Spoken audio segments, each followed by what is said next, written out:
신학교에서는 사실 무천년설의 정설처럼 거의 돼 있어요.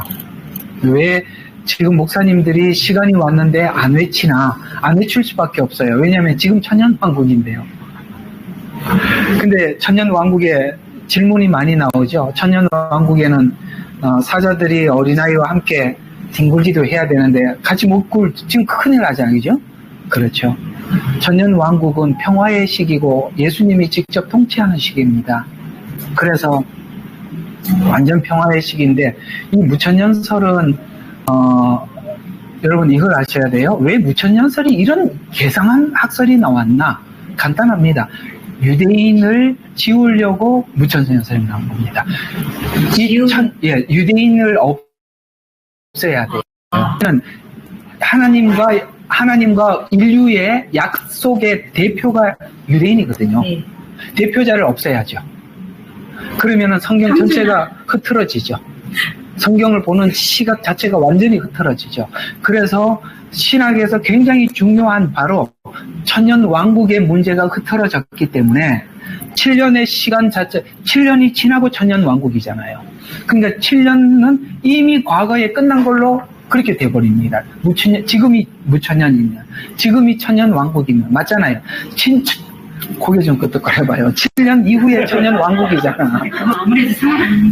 7년 이후가 천년 왕국으로 이어지잖아. 그럼 지금이 천년 왕국이면 7년은 이미 과거에 끝난 거잖아요. 그럼 언제 끝나냐? 로마 시대 때 끝나는 거예요. 이게 학교에서 배우는 재림, 마지막 때에 관한 거야. 그러니까 이 사람들이 이미 지나간 사건인데 지금 우리 것처럼 호들갑 떨어봐야 그 옛날 이야기야. 이렇게 가는 거예요. 그래서 희한한 거예요. 우리는 시간이 왔는데 이 사람들은 아니라 그러고 왜 아니냐고 물어보면 저처럼 이렇게 대답을 차마 못해서 안 하는 거예요. 차마 못해서. 아마 그럴 겁니다. 차마 못해서. 그래서 여러분들이 왜 교회가 이런 얘기를 안 하나라고 생각을 하면 그렇게 이야기. 그러면 왜 이 천년왕국이면 이렇게 저번에도 얘기했지만은 항상 언약의 주체는 하나님께서 이 이야기를 잘 보셔야 돼요. 창세기 11장과 12장 요 사이에 이 두 11장과 12장의 이어지는 이 고리를 잘 보셔야 돼요.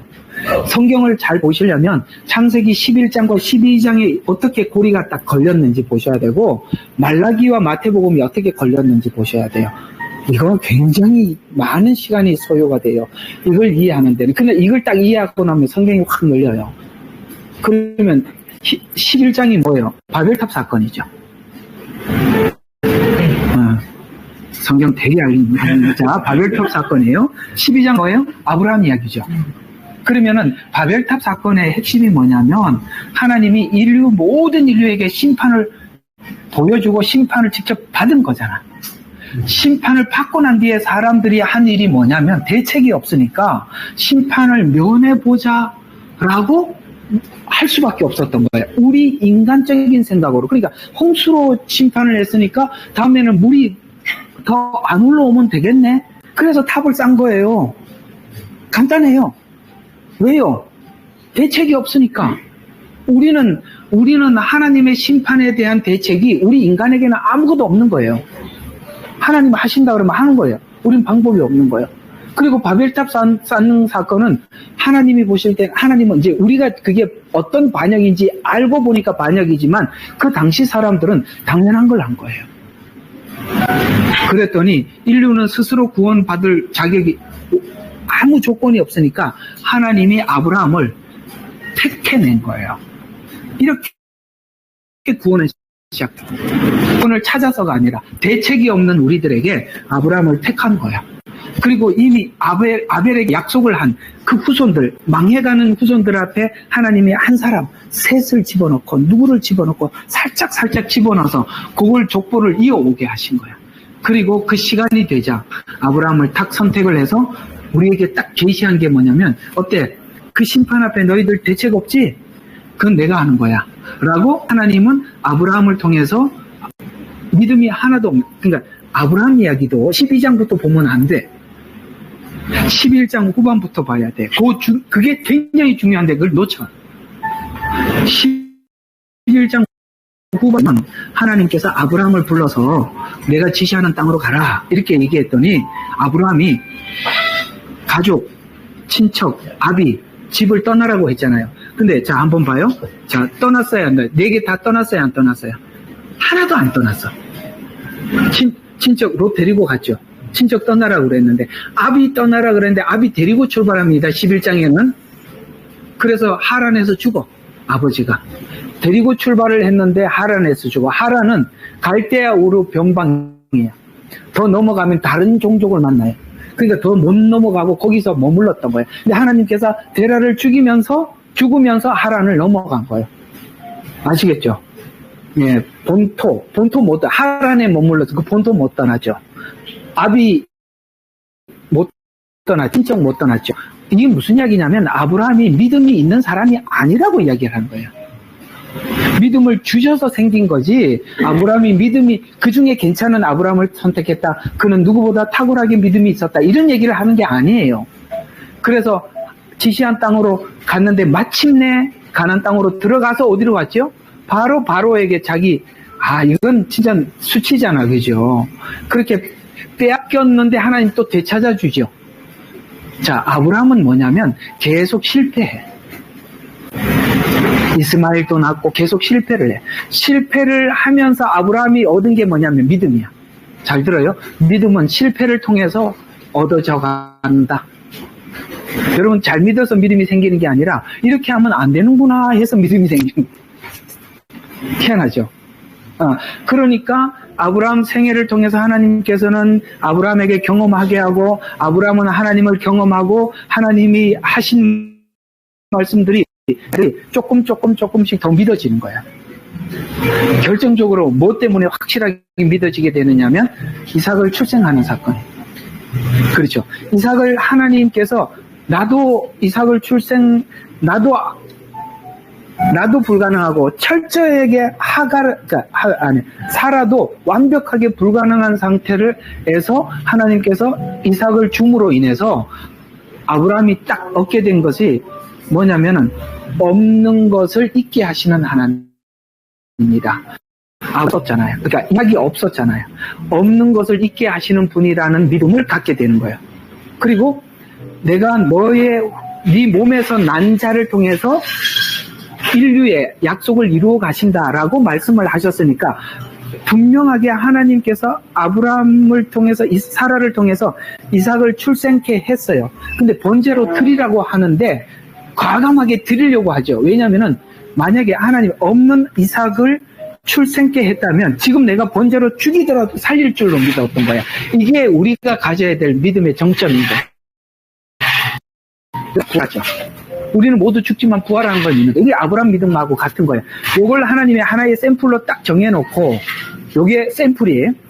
요 샘플을 가지고 이스라엘 백성들에게 이 일을 어떤 식으로 어떻게 완성할 것인지 계속 이스라엘 역사를 통해서 계속 말씀하시는 거예요. 계속. 그래서 이걸 알아야 돼요. 성경을 보려면 이제 로마서 강의 계속 들으면 이런 말도 많이 나와요. 성경을 알려면은 아브라함 이야기를 오해하면 성경 전체를 몰라. 그러면 다른 말로 표현하면은 아브라함은 이스라엘의 시조죠. 아브라함은 이스라엘의 시조죠. 그러면 이스라엘을 모르면 성경을 몰라. 대체 신학이 뭐냐? 그 아브라함, 그 교회로 대치시켜놓은 거야. 이렇게 하면 성경은 무조건 보여. 왜? 당사자가 아니니까 우리는. 그래서 하나님과 아브라함과 어떤 약속을 했고, 그 다음에 이스라엘과 하나님은 어떤 약속을 했는가. 우리는 거기서 그냥 붙어서 갈 뿐이지 우리는 당사자가 아닌 거예요. 그만큼 이스라엘을 이해하는 데는 중요한데, 이스라엘은 지금도 가장 갈망하는 게 뭐죠? 이스라엘이 지금 뭘 갈망하고 있어요? 그렇죠. 메시아를 갈망하죠. 메시아가 오면 무슨 일이 생기느냐면 구약에 예언한 예언이 다 완성된다고 믿고 있는 거예요. 그러면 구약에 예언한 이스라엘에게 가장 강력하게 예언한 게, 약속한 게 뭘까요? 천년왕국이에요. 그러니까 이스라엘을 지우려면 천년왕국을 지워야 돼. 그래서 천년왕국을 과거형으로 돌려버리는 거예요. 거기서부터 꼬여 있었기 때문에 무조건 이스라엘 중심으로 성경을 보지 않다던가 예언서를 보면 무조건 잘못 가게 돼 있단 말이에요. 그래서 이스라엘을 빼버린 상태에서 계시록을 해석한 거는 다 엉터리예요. 그만큼 중요하단 말이에요. 하나님은 아브라함을 불러서 아브라함과 약속을 했고, 그 아브라함과의 약속은 이스라엘과의 약속인데, 이방인들하고 약속한 적이 없고, 이방인들은 이스라엘 약속 안으로 이렇게 들어와서 접붙여서 그냥 따라가는 거야. 버린다는 거야. 네. 그러면, 자, 이 이야기가 이렇게 되는 거예요. 그러면 이스라엘은 그렇게 기다렸다가, 메시아를 기다렸다가 실제 메시아가 왔는데 거부했잖아요. 왜 거부했죠? 왕으로 오시지 않았어요. 왕으로, 반의하신 왕으로. 그리고 통치자로 오지 않았어요. 왜냐하면 천년왕국 때는 모든 것을 통치하는 메시아라고 이야기. 그들은 천년왕국적 메시아를 기다리는 거예요. 천년왕국 때 그 메시아가 와서 통치할 거예요. 그러나 초림은 뭐죠? 우리를 구원하기 위해서 온 거잖아요. 그래서 그분은 구원자로 온 거예요. 그런데 구원자가 오실 것에 관한 예언이 이사야서에 가장 잘 되어 있죠. 이사야서가 초림 메시아에 대한 예언이 가장 잘 설명한 거예요. 그때 초림 메시아가 어떻게 오신다고 그랬죠? 그는 흠모할 만한 아무것도 없어요. 사람들이 기대할 게 아무것도 없었다는 거예요. 그렇죠? 그 다음에 나귀를 타고 들어오시고, 스가랴서에서 나귀를 타고 오신다고 그랬어요. 그리고 사람들에게 조롱을 받고 온다고 그랬어요. 이스라엘이 기대했던 메시아와는 전혀 다르죠. 그래서 메시아를 배척했어요. 이건 하나님의 계획이다. 또 성경은 그렇게 말하고 있어요. 이건 하나님의 계획이래요. 왜요? 이스라엘이 초림 메시아를 버렸기 때문에 누구에게 기회가 주어졌다? 이방. 그렇지. 우리한테 기회가 주어졌어요. 근데 이스라엘은 지금 하나님을 율법으로 섬기죠. 법으로 섬기죠. 우리는 하나님을 뭘로 섬겨요? 법으로 섬겨요? 사랑으로 섬겨요? 사랑. 그렇죠. 그러니까 둘 다 하나님을 막 섬기는데, 자, 우리가 하나님을 사랑하고 섬기는 것과 유대인들이 섬기는 것이 지금 눈으로 보이게 완전 다르죠.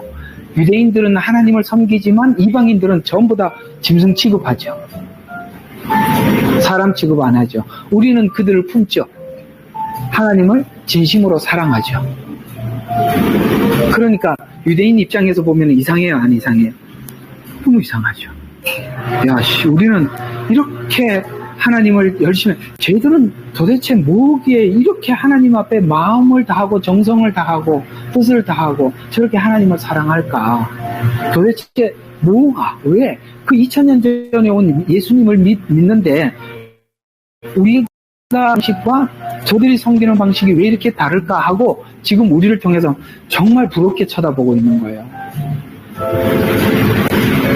그러다가 이 사람들이, 유대인들이 이제 그 메시아가 2000년 전에 오신 메시아가 바로 진짜 그분이 우리를 사랑하셨던 십자가에서 우리 죄를 대속한 메시아구나라는 것을 언제 알죠?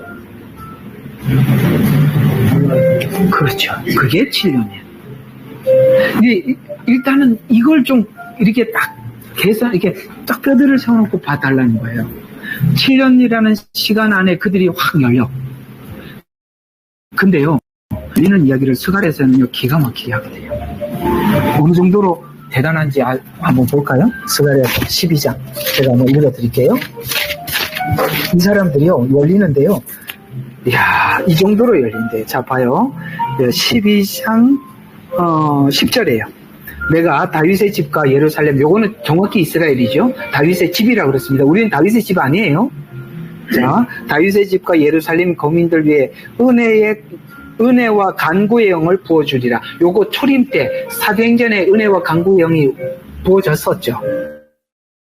사도도서 이방교회가 세워졌죠. 그래서 지금 이 교회가 이렇게 형성이 됐는데 이거는 초림 때 부어진 영이에요. 그런데 이스라엘은 이 절기를 보면 그러니까 씨앗을 뿌릴 때 내리는 비와 추수할 때 내리는 비가 있어요.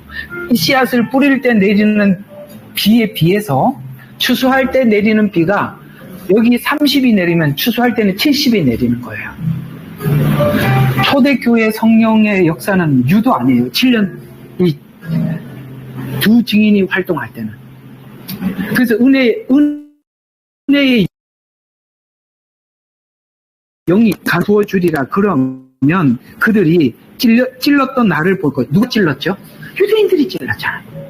그 찔렀던 그들이 나를 본다라는 말은 정확히 유대인들이 예수님을 십자가에 못 박으라고 외쳤고 그때 그것이 열리는 거예요. 유대인들에게. 그래서 찔렀던 나를 쳐다볼 것이고 그들이 그를 위하여 애통하리니 이게 회개는 여기 애통은 회개를 이야기하는 거예요. 애통하리니 마치 어떤 사람들이 자기 외아들을 위하여 애통할 것이요.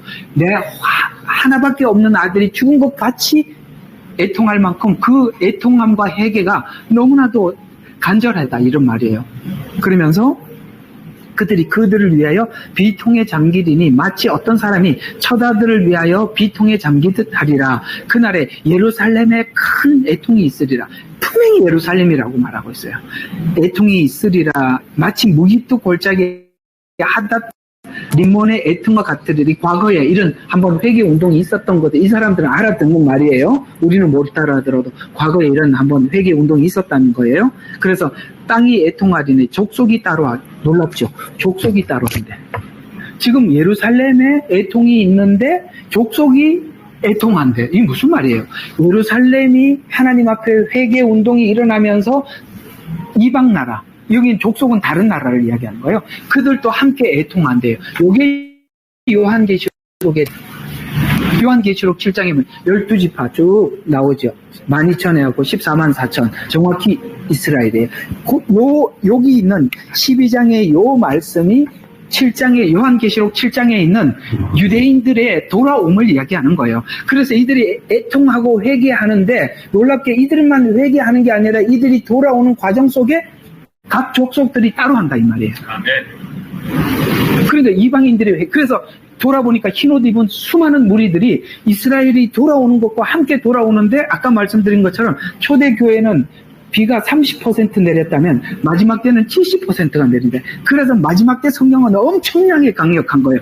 7년은 바로 이 이야기를 하고 있는 거예요. 이렇게 스가랴서가 키라고요. 스가랴서 정말 이게 7년 이걸 설명을 하면서 스가랴서를 설명 안 하더라고. 이게 굉장히 중요한 이야기인데. 그래서 각 족속이 따로 애통하리니 다윗의 집의 족속이 이스라엘이에요. 족속이 따로 하고 그들의 아내들도 따로 하고 나단의 족속이 따로 하고 그 아내들이 따로 하고 레위 족속이 따로 하고 제사장들이 돌아온다. 여러분 제사장들 돌아옵니까? 돌아온단 말이에요. 이때. 그래서 레위 족속이 따라오고 그들의 아내들도 따라오고 시므이 족이 따라오고 이게 뭐예요? 회개는 따로따로라 이 말이에요. 그리고 왜 이런 이야기들을 왜 따로 하고, 다윗의 집 따로 하고, 나단의 집, 레위 집, 시므이 집, 이런 식으로 얘기하느냐면, 이런 게 있어요. 공통적으로 하나님 앞에 돌아오는 회개에 공통 분모들이 있어요. 공통 분모들이. 자, 그러면 이렇게 한번 봅시다. 이 복음이 지금 대한민국이라는 땅에 들어왔을 때, 대한민국 전체 분위기가 있었죠. 우리는 과거부터 뭘 했죠? 불교 문화, 유교 문화.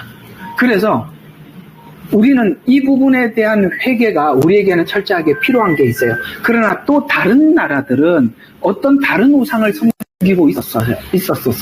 그래서 공통 분모들이 있는 거예요. 그래서 이렇게 시므이, 다윗의 집, 레위 집, 제사장 계열에서 하나님 앞에 회개해야 될 그게 공통 분모가 있는 거예요.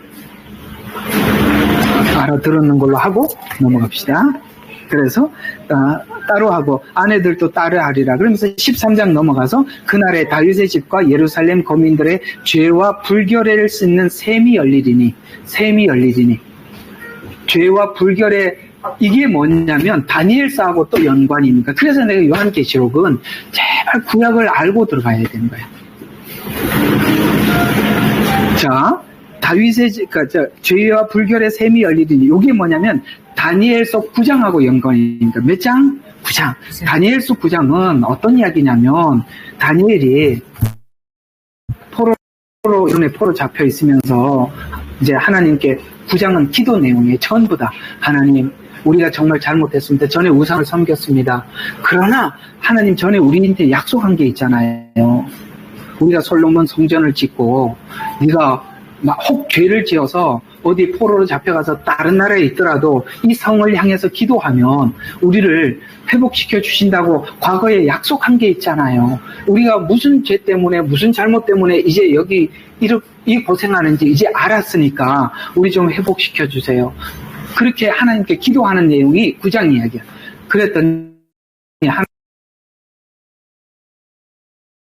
하나님이 이게 9장 이야기예요. 그때 싹 죄와 불결에 여기 말한 요 단어를 그대로 쓰는 거예요.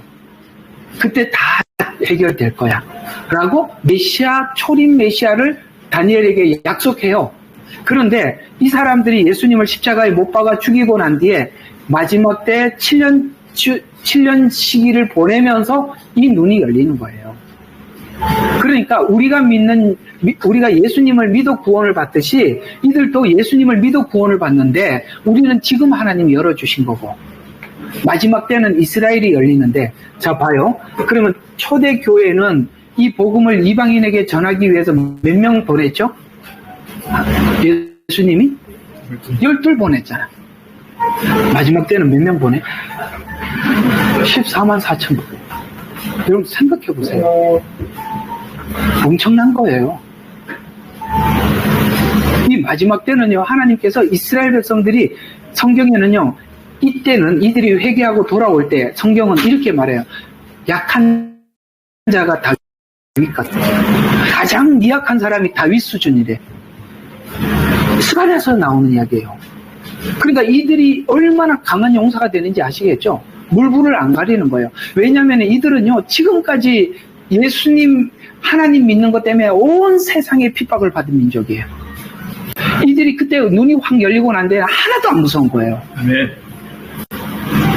그래서, 자, 그날에 내가 우상의 이름들을 끊으리니 그리하면 그들이 더 이상 기억되지 아니하리라. 내가 또 선지자와 더러운 영을 또 한 선지자들과 그 더러운 영을 그 땅에서 떠나게 하리라. 왜 지금까지 이렇게 어수선했냐? 이 사단이 그들의 눈을 가리고 이렇게 이 사단이 한 작업에 그들이 속아 넘어가서 이제는 그걸 싹 지워버리고 그들에게 확 열어주시겠다는 거예요. 그러면서 어떤 자가 예언하게 되면 그가 낳은 그 아비와 이렇게 자, 이 스가랴서 내가 한번 올려드릴게요. 가서 이거 제가 다 강의한 내용인데 한번 딱 들어보면 스가랴서가 굉장히 중요해요. 그 중에서 스가랴서가 10장부터가 굉장히 중요해요. 10장 여기 보면 자 10장 1절이 이렇게 설명하거든요. 너희는 늦은 비가 내릴 때 그 주께 비를 구하라. 늦은 비가 언제 내린다고? 늦은 비가 7년 때 내리는 비예요. 그걸 구하라는 거야. 마지막 성령을 구하라는 거야. 이 마지막 추수 때 하는 이 비를 구하라는 거야. 그렇게 하면서 10장은 지금 7년을 전제하고 10장부터 11장, 12장 이렇게 설명하는 거거든요. 그러니까 7년이라는 이 시간을 우리가 이해하려면 스가랴 10장부터 이 14장에 있는 이 내용을 알고 있어야 돼. 그런데 제일 설명해준 게 이 스가랴서가 제일 잘 설명해주고 있어요. 근데 제가 이게 계시록 설명하시는 분들 중에 스가랴 설명을 안 해. 왜냐하면 그들이 이스라엘에 대한 이해가 없기 때문에 스가랴서를 적용을 안 해요.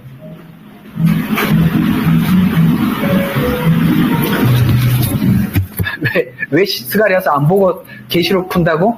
이스라엘에 대한 이해가 없으니까. 이게 제일 중요한 뼈대인데. 지금 무천년선인데 무슨 스가랴서를 풀겠어요? 그러니까 여러분 스가랴서 10장부터 14장 이야기 설교 들어본 적이 거의 없는 거예요. 왜? 이거는 자기들 이게 풀어도 이게 시간상으로 시간, 뭐 자꾸 시간을 이야기하고 있는데, 시간하고 자기가 이해 맞으니까, 이건 접목을 안 하는 거야. 스가랴서가 굉장히 중요한데. 그래서, 자, 8절부터 계속 한번 봐요. 자, 이렇게 주가 말하노라 온 땅의 10분의 1이 끊어지고 죽을 것이나 10분의 1은 거기 남으리라. 자, 이는 내가 10분의 1을 불로 통과하여 은을 정련하듯이 7년이 뭘 하는지 설명하고 있죠. 불을 통과해서 은을 정련하듯이 그를 정련할 것이며 금을 단련한 것처럼 그들을 단련하리라. 그들이 내 이름을 부르느니 내가 그들을 들으리라. 내가 말하기를 이는 나의 백성이라 할 것이요 그들은 말하기를 주는 나의 하나님이라. 요한계시록 가장 마지막 끝에 이 말로 끝나잖아요. 이 말로 주의 이름을 부를 것이다. 그는 내 백성이 될 것이다. 내가 정련을 해서 데리고 갈 것이다. 정련을 언제 한다고? 여기 그날이 언제? 7년. 그래서 7년은 환란을 통해서 정련하는 시간이고 특별히 유대인들에게 은혜의 영을 부어주셔서 그들이 하나님께 돌아가는데 그들이 돌아가는 것만 아니라 항상 붙어 있는 게 누구라고? 이방인들은 유대인들과 함께 붙어 있다는 걸 아셔야 돼요. 이방인에 대해서는 굳이 설명을 잘 안 해요. 왜? 유대인들이 돌아가면서 자연스럽게 돌아가니까 우리는. 12사도들이 복음을 전해서 지금 이 온 세계에 교회가 세워진 거 보세요. 마지막 때 유대인들의 활동을 통해서 지금 예수님을 믿는 사람들이 얼마나 정리한데 그래서 제발 지금 상황 끝이 아니라는 거야. 지금 하나님이 갈라내놓은 게 아니에요. 근데 여러분과 저는 정말 특별한, 정말 이게 도대체 뭔가 지금 살펴보고 있는 중이에요. 마지막 때, 아까도 누가 이게 그런 질문을 하셨더구만요. 지금 이스라엘 백성들 알리야 운동할 때, 과거에는 유대교로 개종한다는 조건으로 알리야 운동에 참여시키고 국가에서 데리고 갔었어요. 제가 한번 브레드 TV에 나오는 이스라엘 선교사님을 통해서 제가 듣기로는 지금 우크라이나 러시아 전쟁이 있는 동안 그런 걸 물을 겨를이 없어서 종교를 묻지 않고 무조건 데리고 간답니다. 근데 여러분 그것도 아셔야 돼요. 그들이 유대교라고 체크하고 알리야 운동을 하셨더라도 여러분 마지막 때 그들이 돌아옵니다.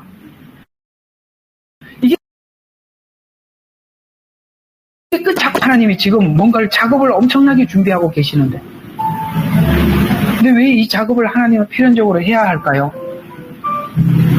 여러분들은 좀 이상하게 보이지 않으세요? 어떤 부분들이 여러분 캐션을 이런 걸 한번 가져봐야 돼요. 저 사람이 비록 흰 고무신은 신었지만 그런 사람이 아니었는데 왜 몰랐을까? 가짜였을까? 내가 살아온 그는 가짜는 아니었는데 그럼 여러분은 원래 진짜였나? 더 이상하지 않아요? 여러분은 완전히 가짜인데? 그래서 이걸 제발 극단적으로 이해하지 말아달라는 거예요. 하나님은 하나님의 계획이 있어요. 여러분들이 한번 쭉 생각해봐요. 우리가 어느 날 내 신앙이 끝났다라고 생각할 때 끝이었습니까? 쉬었다라고 생각할 때 하나님이 그래서 쉬었다를 내려버리고 문을 닫으셨나요? 계속 열어서 왔잖아요. 우리 눈에 닫힌 거죠. 하나님은 진행 중인 거예요. 그 진행이 이 시간을 말씀하고 계시고 이 시간이 지나야 완벽한 끝이 나는 거예요.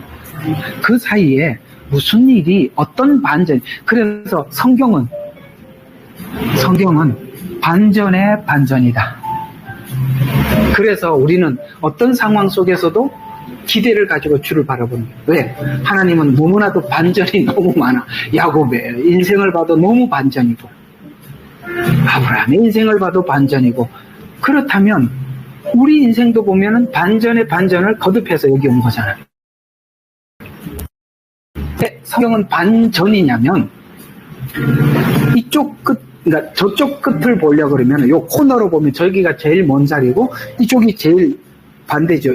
이것도 아니고 이쪽이 가장 반대잖아. 그래서 가장 끝에 가야 저쪽 저쪽을 보는 거예요. 그래서 반전인 거예요. 아셨죠? 하나님 확 뒤집어 놓죠. 나는 최상이라고 생각했는데 어느 날 보니까 저 바닥이고, 나는 어느 날 최하라고 생각했는데 최상이고, 성경은 낮은 자가 크다고 했는데 나는 컸다고 생각했는데 어느 날 보니까 가정 낮은 자고, 나는 낮은 자라고 생각했는데 하나님 보실 때 큰 자라고 하죠. 그걸 누가 알겠어요? 기드온 보세요. 숨어서 타작을 하잖아요. 근데 하나님이 귀에다 대고 큰 자요 그러니까 기드온이 얼마나 놀랬겠어? 아니 나 지금 숨어서 하고 있는데 큰 자요 그러니까 이거 무슨 소리인가? 제가 무슨 큰 자예요. 지금 미대한 사람들 와서 이거 뺏어갈까봐 지금 숨어서 하고 있는데요. 그러니까 아니다, 너 큰 자다. 나중에 보니까 기드온이 진짜 큰 자였죠. 우리는 큰 자와 작은 자를 세상적 가치로 그걸 나누지만 하나님은 그 가치가 다르답니다. 그래서 우리를 낮게 만들고 낮추어서 우리를 큰 자로 만들어, 이게 큰 거야 라고 우리에게 가르쳐주고 있는 거야. 그래서 하나님의 시간은 주님께서 모든 일을 끝내시고 천국에 들어가야 끝나니까, 그리고 여러분의 시간까지는 기회가 있는 거니까 끝난 거는 없어요. 하나님은 계속 진행형인 거예요. 그래서 극단적으로 이야기하지 맙시다. 하나님은 일하고 계시는데 나는 일이 끝났다라고 생각하면 우리는 우리의 일을 쉬죠. 왜? 하나님이 끝났다고 하니까 나도 쉬어야지. 그렇게 쉬는 게 아닙니다. 아시겠죠? 예. 또 혹시 또 다른 질문들 있으신가요? 예. 데살로니가 네. 이방인의 수하고, 그리고 또 이방인의 수가 다 차서 공중에서 주님의 우리가 재림을 보고, 예. 그 다음에 또 그러는데 7년이라는 그 환란 속에서, 7년이라는 기간이, 물론 7년이 다 환란은 아니지만 7년 원래 환란이 후 3년 반부터 환란이라고 생각하고 있거든요. 예, 그렇게. 근데 만약에 전 3년 반에 이방인들의 수가 차서 먼저 이방인들이 다 휴거가 된 다음에, 그 다음에 후 3년 반에 그 이스라엘 백성들이 14만 4천 12지파가 많이 되잖아요. 그럼 제가 본 그 목사님 보시는 그 14만 4천은 복음 전도자로 이렇게 보시는 건가요? 자, 예. 왜 그렇게 보는지 좀 말씀을 드리겠습니다. 여기 요한계시록 7장이죠. 이게 7장 이야기가 많이 그 14만 4천은 어떤 시각에서 보느냐라는 이야기인데, 자, 여기 1절부터 3절을 보면 이들이 왜 어떤 대상으로 하나님께서 이들을 그 14만 4천을 앞에 설명하는 게 중요해요. 누구를 앞에다 세워놓고 이 사람은 이런 사람이다 라고 소개하는 게 이거거든요. 한번 읽어드릴게요. 2일 후에 내가 보니 내 천사가 내 모퉁이에 서서 땅의 사방에서 부는 바람을 붙잡아서 그 바람이 땅이나 바다나 어떤 나무에도 불지 못하게 하더라. 요건 나팔 재앙 직전의 이야기예요. 네, 여기 땅, 바다, 그 다음에 땅, 바다, 나무, 이건 전부 다 나팔 재앙 때 1, 2, 3, 4 나팔 재앙. 그래서 네 천사예요. 그래서 이게 딱 놔지면서 첫 번째 천사가 나팔, 두 번째 나팔, 이거 하기 전에 붙잡고 있더라, 이 말이에요. 아직 시작하기 전에. 이런 얘기예요. 자, 아무도 불지 못하게 하다 보니 다른 천사가 동쪽에서 올라오는데 살아계신 하나님의 어떤 인장을 가지고 오더란 거야. 인장을 가지고 올라와서, 여기 인장은 레위기에 보면 어떤 누구 것이라는 표시를 할 때 쓰는 거예요. 표시. 자, 이게 이제 레위기하고 연관이 돼 있어요. 자, 인장을 가지고 올라오는 게 이제 그 요한이 이제 환상을 그렇게 보고 있어요. 그런데 살아계신 하나님의 인장을 가지고 있더라. 그가 땅과 바다를 손상시킬 큰 권세를 받은 내 짐승에게 이렇게 소리를 하더래요. 말하기를 우리가 우리 하나님의, 잘 봐요, 종이라고 분명히 말하고 있습니다. 여기 말하는 종은 둘리스예요. 성경에서 말하고 있는 진짜 종, 하나님의 어떤 사명이 있는 자, 종, 요 단어를 지나가더라고. 종이라는 이 단어를. 종이라는 단어는 둘리스라는 말로서 성경에 보면 하나님께서 어떤 그 맡겨줄 일이 있어서 부르는 자들, 이런 뜻이거든요. 종이라고 분명히 나와 있습니다. 요거 개혁개정에도 그렇게 나와 있는 걸로 알고 있어요. 저는 킹제임스지만 개혁개정에도 종이라는 단어를 쓰는 걸로 알고 있습니다. 종들이 그들에게 인마의 인장으로 표시할 때까지 땅, 바다, 나무 손상시키지 마라. 요건 나팔 불지 말라는 얘기거든요. 그러면서 또 내가 인장으로 표시받은 자들의 수를 들었는데, 자, 분명히 이스라엘 자손의 모든 지파에서 14만 4천 명이 인장을 표시받았더라 라고 이렇게 표현한다면, 자, 봐요. 지금 표를 하고 있고, 이들은 표한 사람들은, 그리고 이스라엘, 이렇게 해서 요거에 대해서 이스라엘이 교회라는 말도 해서도 안 되고, 종이라는 말도 빼서도 안 됩니다. 종이라는 말도 그대로 받아들여야 되고, 이스라엘이라는 말도 받아들여야 돼요. 그렇죠? 자, 그러면 요 사람들이 했어요. 그 인장을 받고 이렇게 했어요. 그리고 8장까지 뭐 지파 이렇게 나오다가 9절부터 이 사람들이 어떤 존재인지 어떤 일을 하는 건지 이 사람들에 대한 얘기고 또 그 7절부터 또 그러니까 아니 9절부터 또 나오는데 그대로 한번 들어보세요. 2일 후에 자 인을 쳤어요. 그리고 2일 후에 내가 보니 지금 요한은 4차원적 환상을 계속 보는 거예요. 그러니까 하나님이 이쪽 보여줬다, 저쪽 보여줬다. 그걸 막 우리한테 본대로 막 정리해갖고 우리한테 전달해.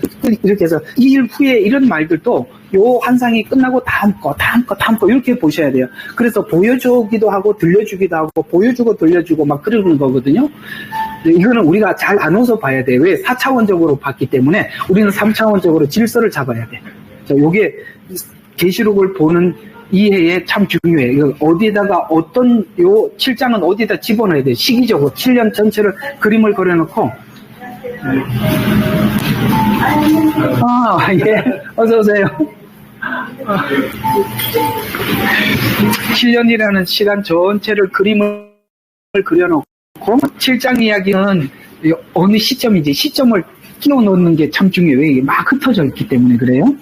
자, 2일 후에 보라, 모든 민족들과 족속들과 백성들과 언어 속에서 온 아무도 셀 수 없는 큰 무리가 흰옷을 입고 그들의 손에는 종려나무 가지를 들고 보좌 앞과 어린 양 앞에 서서, 그러니까 종려나무를 들었다는 것은 승리했다는 얘기고, 이스라엘 백성들이 종려나무는 승리할 때 승리를 외치는 것으로 항상 나오는 게 종려나무 가지를 드는 거거든요. 그런데 자, 뭐 민족들과 족속들과 백성들이 언어들이 아무도 셀 수 없는 큰 무리가 흰옷을 입고 손에는 종려나무 가지를 입고 보좌 앞에, 아까 스가랴서에서 말했죠. 막 마지막 때 애통한다 그랬잖아요.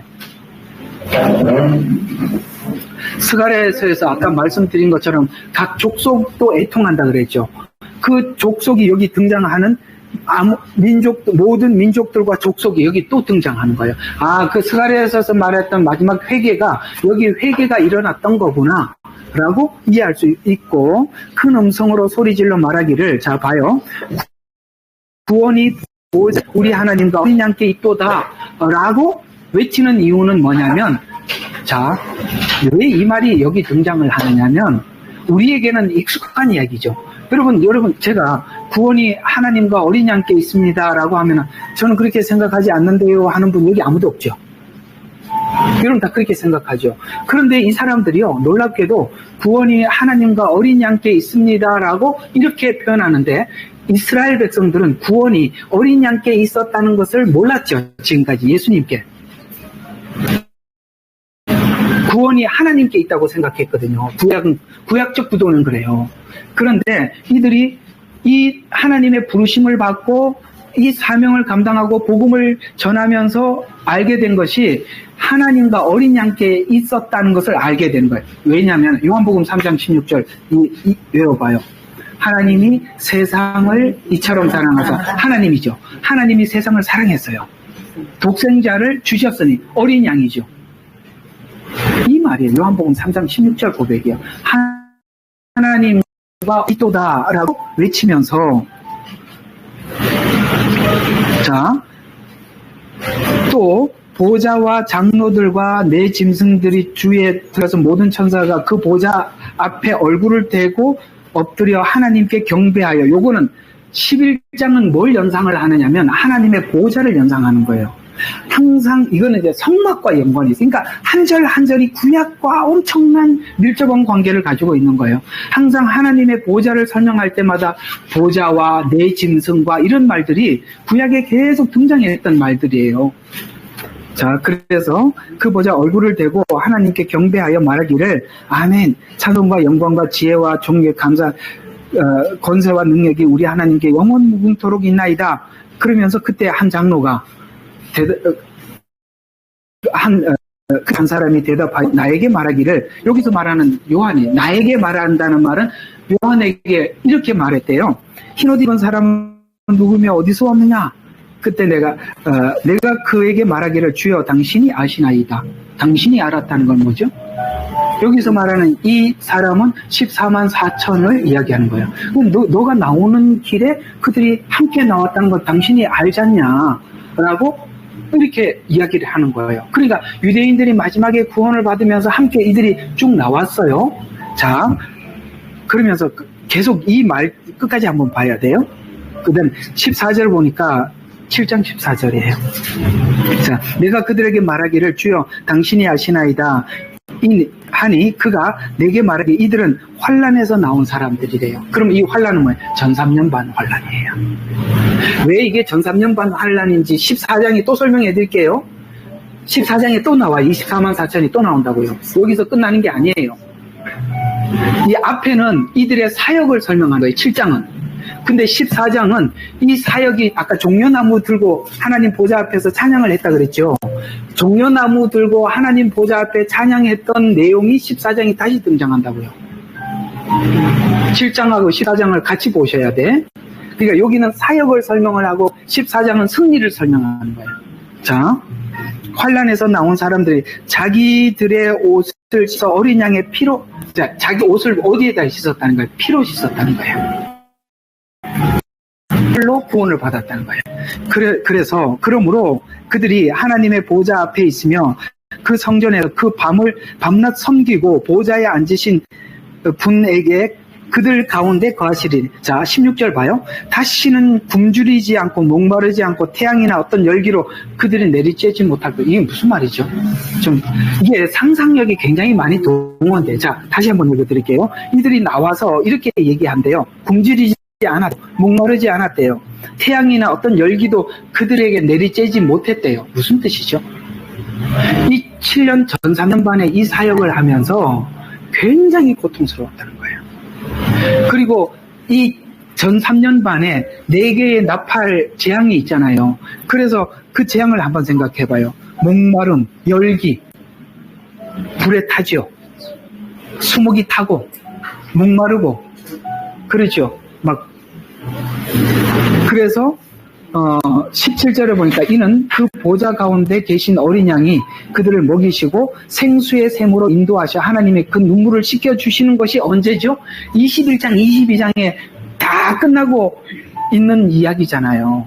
그러니까 지금 자 봐요. 7장 이야기가 이렇게 7년 시작하기 전에 야 멈춰 기다려 인치기 전에 아무도 하지 마. 그러고 하나님이 딱 14만 4천에게 인을 치죠. 저들은 내 종들이야. 이렇게 하고 딱 출발을 하는 거예요. 그리고 그 인을 치고 난 뒤 후반부에서는 이들이 어떤 종의 역할을 감당했는데 어떤 역할을 감당했냐면 그들이 이 과정을 지나면서 수많은 사람들을 데리고 나온 거예요. 그 흰옷 입은 무리예요. 그러니까 이들이 어떤 사역인지 아시겠죠? 자기가 믿음을 지키면서 함께 어떤 사람들이 나왔다는 것이죠. 그래서 셀 수 없는. 그러면 요 말씀이 그대로 어디 등장하느냐면 다니엘서에 나오는 거야. 다니엘서에서 다니엘 세 친구가 불 속에 들어가서 바벨론 전체가 하나님을 알게 돼요. 다니엘이 사자굴에 들어가서 벨사살 왕, 느부갓네살 왕이, 바벨론에는 느부갓네살 왕이 하나님을 알게 되었고, 그 다음에 다니엘이 사자굴에 들어가면서 다리오 왕이 하나님을 알게 됐죠. 이스라엘 백성들이 7년이라는 시간 속에 믿음을 지키면서 수많은 이방인들이 하나님께 돌아오듯이 다니엘서에서 있었던 이 일들이 일어나는데 다니엘서는 너무 많이 돌아왔잖아. 그래서 여기도 이방인들이 이렇게 많이 돌아왔다라고 7장에 이렇게 기록을 하고 14장으로 가서 다시 봐야 돼. 하나님이 다시 한번 이들을 자랑하고 싶은 거예요. 하나님이 이들을 자랑하고 싶어서 14장에 다시 설명하는 거예요. 자, 봐요. 이렇게 이야기해요.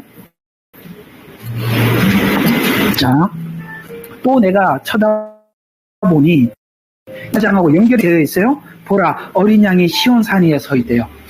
어린 양이 시온산. 왜 자꾸 시온산이라는 말을 하느냐면 구약의 이스라엘에게 약속했을 때마다 항상 시온이라고 말을 했기 때문에 구약적 어법을 쓰는 거예요. 우리 어법이 아니라고 이게. 그래서 시온산 위에 섰고, 그러면 이 유대인들은 이 말을 듣는 순간 과거의 선지자들에게 약속했던 그 약속이 결국은 그 시온산 위에 섰구나, 하나님께서 이 일을 완성했구나. 이 사람들은요 바로 알아듣는 말인데 우리는 공부를 해야 돼, 모르니까. 자, 시온산 위에 섰고, 그 다음에 그와 함께 14만, 자, 7장에 나온 14만 4천 여기 등장하죠. 14만 4천도 자, 4,000명이 있는데 그들이 이마에는 그의 아버지의 이름이 쓰였더라, 이렇게 표현하고 있어요. 자, 그러면 자, 쳐다보니 자, 어린 양이 시온산에 그와 함께 서 있대요. 그러면 예수님은 지금 어디 가 계셔요? 부활하시고 승천하시고 하나님 보좌 우편에 앉아 계시죠. 그렇죠? 그 다음에 전3년 자, 이스라엘이 이해하고 있는 하늘이라는 개념은 세 개의 하늘이 있어. 그래서 바울이 셋째 하늘에 왔다는 말은 이스라엘이 사용하는 어법이야. 그래서 첫째 하늘은 땅, 우리가 살고 있는 땅. 그 다음에 둘째 하늘은 하나님 보좌와 우리가 살고 있는 이 땅 중간을 보고 공중이라고 그래. 그래서 공중 권세 잡은 자라고 하는 거예요. 그러면은 셋째 하늘은 뭐냐면 하나님 보좌가 있는 곳이야. 그러면 이스라엘 백성들이 이해하고 있는 통치는 하나님이 사단도 통치하고 땅도 통치하고, 하나님은 통치하지 못하고 뭐예요? 하나님의 통치권을 받아서 땅을 통치하는 건데, 전 3년반이 끝나면 예수님께서 재림을 하면 이들이 공중에 더 이상 있을 곳을 찾지 못하고 지상으로 내려와서 후 3년반이 그 지옥이 되는 거예요. 그러면 이걸 보고 공중 재림이라고 표현하고, 지상 재림은 7년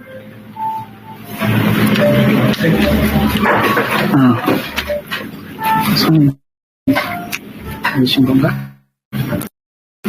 지상 재림은 7년이 끝나고 천년 왕국이 들어가기 전에 예수님께서 그 발이 감람산 위에 섰다라는 표현을 할 때 그걸 보고 지상재림이라고 하는데, 근데 여기 14장은 자, 시간적으로 보면 지금 이 요한계시록 1장, 2장, 3장, 4장 이거를 자, 얘를 이제 어디서부터냐면은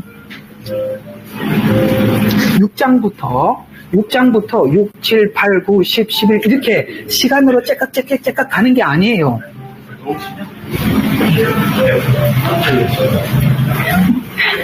시간이 이렇게 째깍 가는 게 아니라 인재앙을 한 장에다 다 설명해놓고 풀어내고, 나팔재앙을 설명하고 풀어내고, 대접재앙을 설명하고 풀어내고, 그래서 이렇게 6장에서 갑자기 시간별로 가면 6장에서 막 8장, 9장으로 막 넘어가는 거야. 근데 그 사이에는 주제별로 다루는 거야. 예를 들어서 두 증인을 주제별로 다루기도 하고, 어떤 데는 두 짐승을 주제별로 다루기도 하고, 아시겠죠? 그걸 분간을 해보면 14장은 전 3년반에서, 왜냐면 16장이 후 3년반이거든요. 맞죠? 첫째 대접, 둘째 대접, 셋째 대접, 이게 16장에서 나오잖아.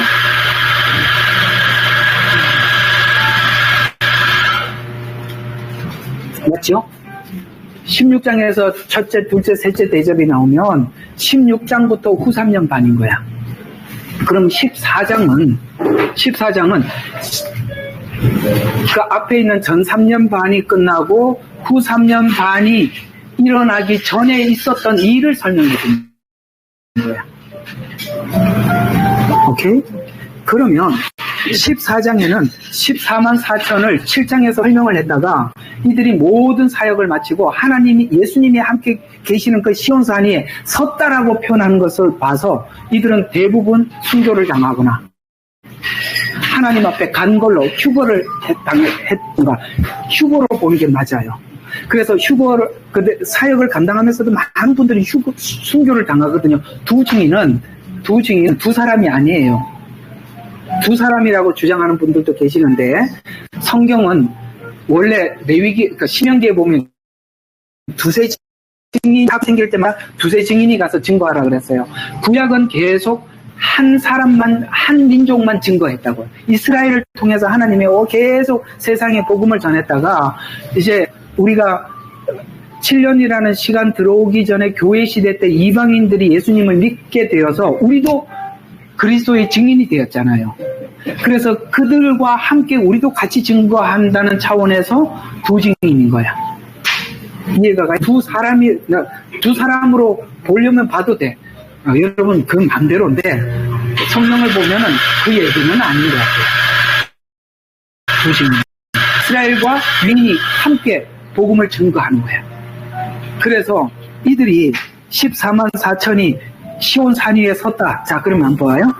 14만 4천이 시온산 위에 섰다는 말 속에 뭘 상상을 해야 되느냐면, 14만 4천이 구원받아서 하나님 보좌에 섰을 때 장로에게 물었죠. 저 뒤에 오는 저 사람들은 누구죠? 라고 물었을 때 그거 뭐라 해서 당신이 아시나이다 라고 했죠.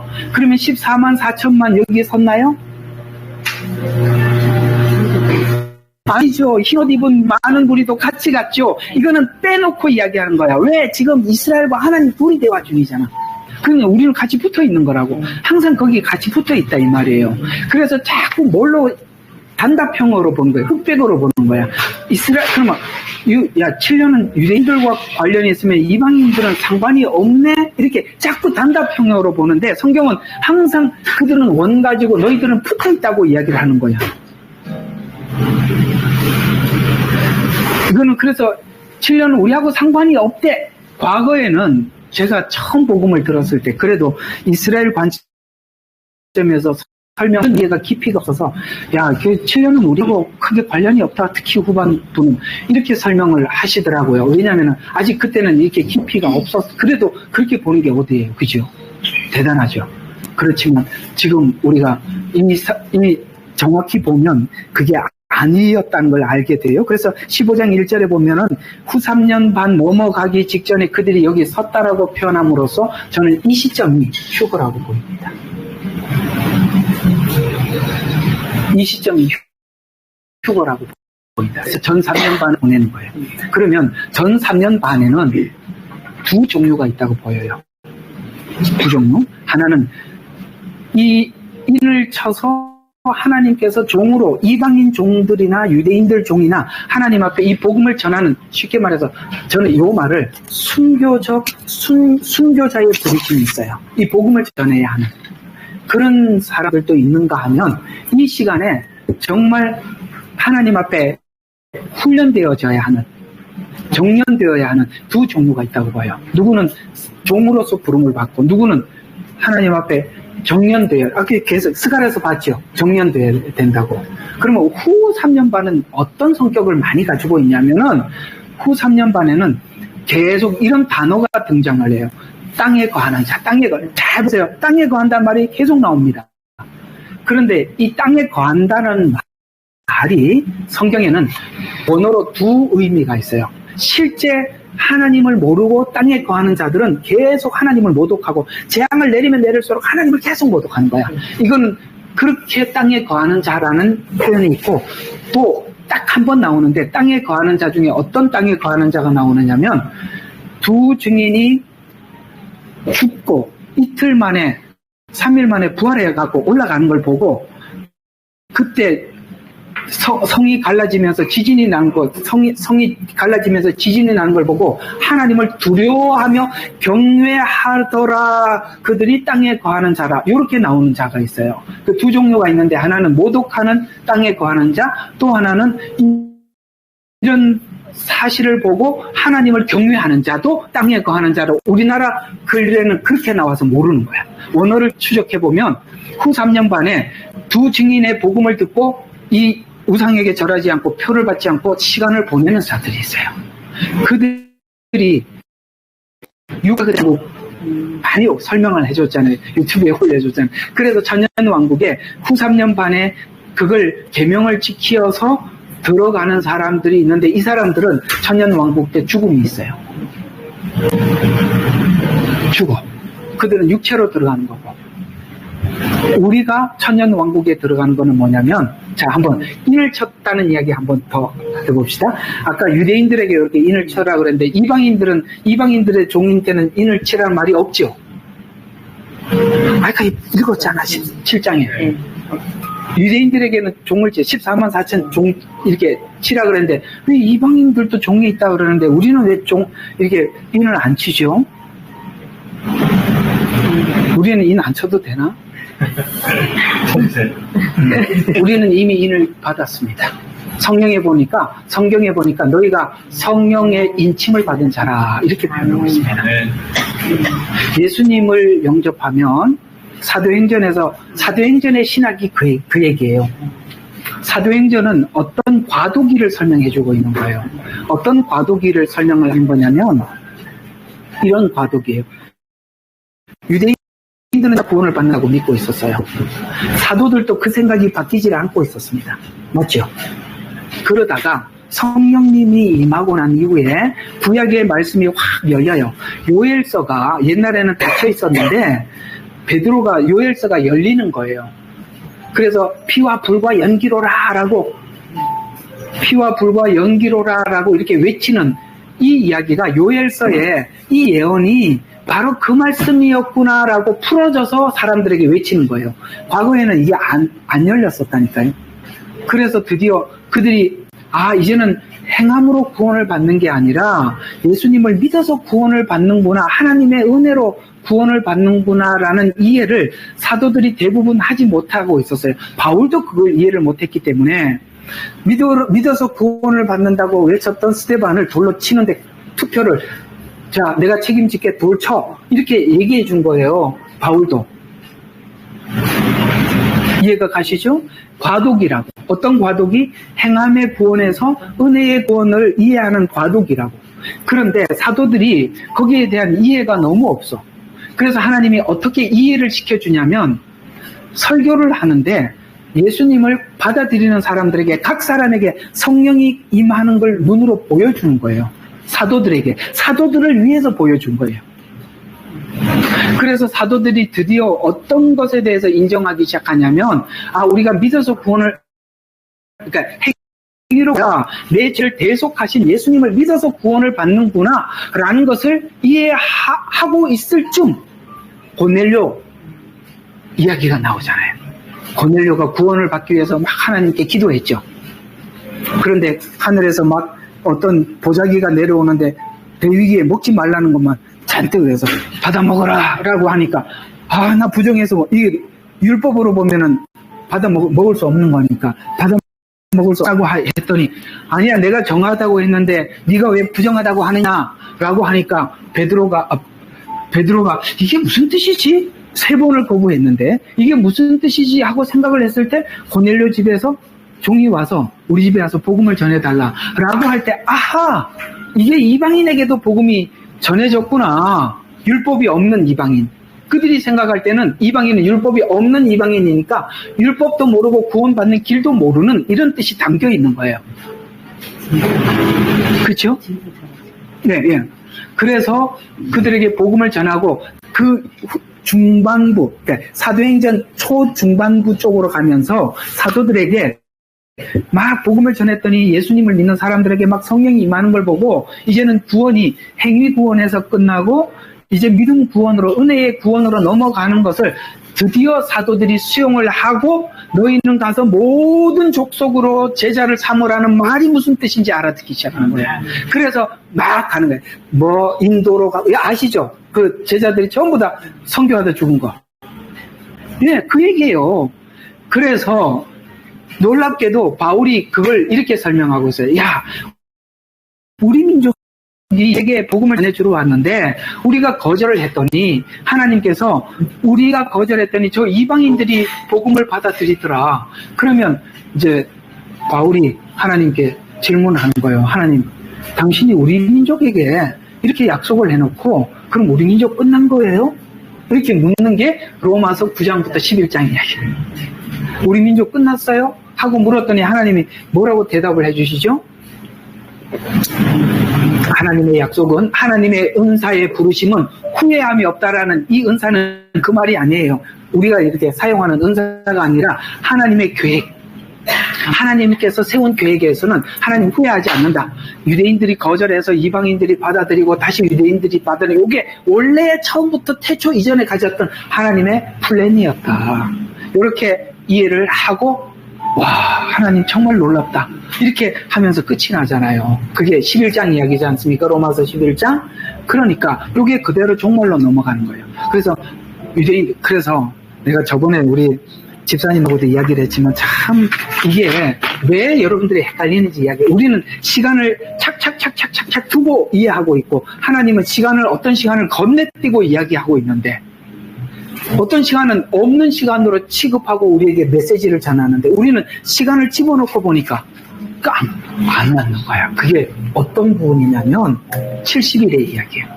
70일의 이야기가 복잡하지만 그걸 필연적으로 이해하지 못하면 우리가 성경이 무조건 꼬이는 거예요. 70일에가 그래서 굉장히 어려운, 쉽게 좀 설명해 드릴게요. 성경은 이스라엘 백성들과 구원을 70일에로 설명을 해줬어.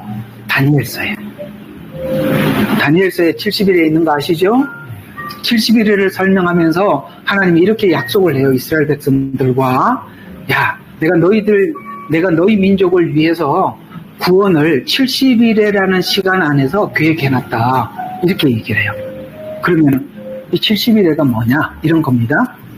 이스라엘 백성들이 지금 포로로 잡혀 있어요. 70일에는 성전을 중심으로 이해하는 겁니다. 성전. 그러니까 70일에와 성전은, 하나님은 70일에를 성전으로 설명한 거야. 또 한 번 안 잊어버리게. 뭘로 했다고?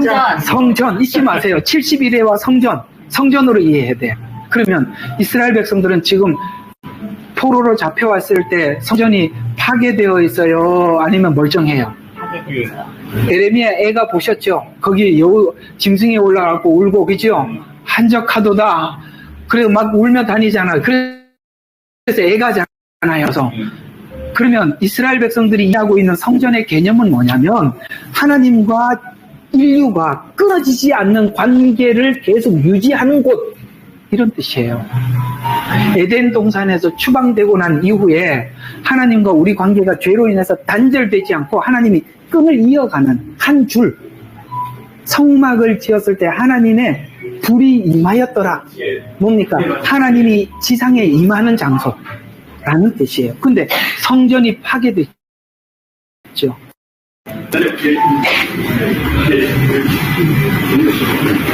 이건 아니다. 죄송합니다. 저희들이 죄송합니다. 근데 성전이 사라져 버렸잖아요. 그래서 하나님께서 70일을 설명을 하면서, 너가, 고레스 왕이 이제 이 무너진 성전을 회복하기 위해서 너희들을 다시 그 예루살렘으로 되돌려 보낼 거야. 그때부터 시작해서 예수님이 땅에 오셔서 그 성전에 들어가는 시간까지가 69일의 시간이 딱 끝나는 거예요. 오케이? 다시 한번. 이스라엘 백성들이 성전 회복하라고 고레스 왕이 돌려보낸 시간부터 예수님께서 나귀를 타고 들어가는 시간, 나귀를 타고 들어가시고 바로 십자가에 죽으시죠. 그렇게 돼 있어요. 그 시간을 정확히 계산을 하면, 한 일회를 7년으로 계산하면 정확하게 69일회가 끝이 나. 그러면 한 개 남았죠. 그게 7년이에요. 그러면 지금 이스라엘하고 하나님의 대화가 어떻게 돼가고 있냐면, 어떻게 되어가고 있냐면 이 70일에가 무슨 시간이라고요? 이스라엘 백성들의 구원과 관련된 시간인데, 그러면 다니엘서 9장에 보면 이 다니엘서 2예요. 중요한 부분들을 설명하는 건데요. 다니엘서에 보면 하나님께 다니엘이 기도합니다. 뭐라고 기도하냐면, 하나님, 우리가 죄를 지었습니다. 맞습니다. 그러나 우리 성전을 지을 때 한 약속이 있지 않습니까? 너희가 혹 죄를 지어서 이방인의 포로가 잡혀갔더라도 이 성을 향해서 기도하면 용서해 주신다고 약속했었잖아요. 라고 하나님께 기도하였더니 하나님께서 그래, 너희들의 모든 죄가 다 용서받는 날이 오는데 69일에 그때 끝난다. 그때 다 용서받는다. 예수님 69일에 때 십자가에 죽으시잖아요. 구약의 모든 죄의 용서는 어디로 간다? 오실 메시아로 갔죠. 십자가로 갔습니다. 그래서 여기 십자가에서 69일에가 딱 끝나고 AD 70년에 무슨 일이 생기죠? 이스라엘 백성들이 다 흩어져 버리죠. 나라가 없어져죠. 그러면 이게 예언서대로 표현하면 이스라엘의 시간이 사라진 겁니다. 근데 70일에는 한일회가 남았잖아요. 그게 이제 요한계시록이에요. 다니엘서는 69일에까지 설명을 하고 마지막 한일회는 인봉해라 그러고 딱 끝이 나는 거예요. 그거는 열지 마. 그걸 나중에 요한계시록에서 일이 열리는 거예요. 오케이? 그래서 이렇게 되는 거예요. 다니엘서가 하나님께 예언을 딱 받고 7봉인을 치는 거예요. 7봉인을. 그래서 요거는 열지 말라고, 그 시간이 돼야 열는 거예요. 그래서 하나님께서 요한에게 이 인을 열어서, 그래서 자 봐요. 이렇게 7개 닫혀 있어요. 그때 구약에는 문서들이 이렇게 두루마리니까 이렇게 돼 있겠죠. 그래서 자, 첫 번째 인이 열렸어요. 그러면 요만큼 보이죠. 요만큼. 두 번째 요만큼. 셋, 넷, 다섯, 여섯. 자, 6개까지 있어요. 그러면 7개 열리면 쫙 다 열리겠죠. 그래서 7째 인은 첫 번째 인부터 시작해갖고 마지막 7번째 대접까지 전체가 열리는 겁니다. 7째 인이라 이 전체를 이야기하는 거예요. 그러면 인재앙은 뭐냐면, 봐요. 인은 하나하나 열리는 것에 불과하지 사건이 아니에요. 그래서 7년의 시작은 인재앙이 시작이 아니라 인재앙은 7년이 다가온다 예고예요. 예고. 그래서 인재앙의 예고의 가장 정점에 우리가 눈으로 모든 사람이 시각으로 확인할 수 있는, 아까 성전으로 다 하나님이 설명한 전. 그러면 이스라엘 백성들이 마태복음 24장에 그렇게 말씀하셨죠. 무화과 나무의 비유를 배우라. 잎사귀가 나고 꽃이 피면 여름이 가까운 줄 아나니, 이 말이 바로 이스라엘 마지막 이제 7년이 우리 앞에 임박해 있음에 대해서 하나님께서 가장 먼저 알리는 거예요. 그래서 요 시점까지는, 그 전까지 요한계시록을 이스라엘 민족이 없는 상태에서 풀었기 때문에 교회 중심으로 푸는 거예요. 그 전에는. 그런데 47년에 이스라엘 백성들이 독립하고 난 이후에는 이 일이 있을 수 없는 일이잖아요.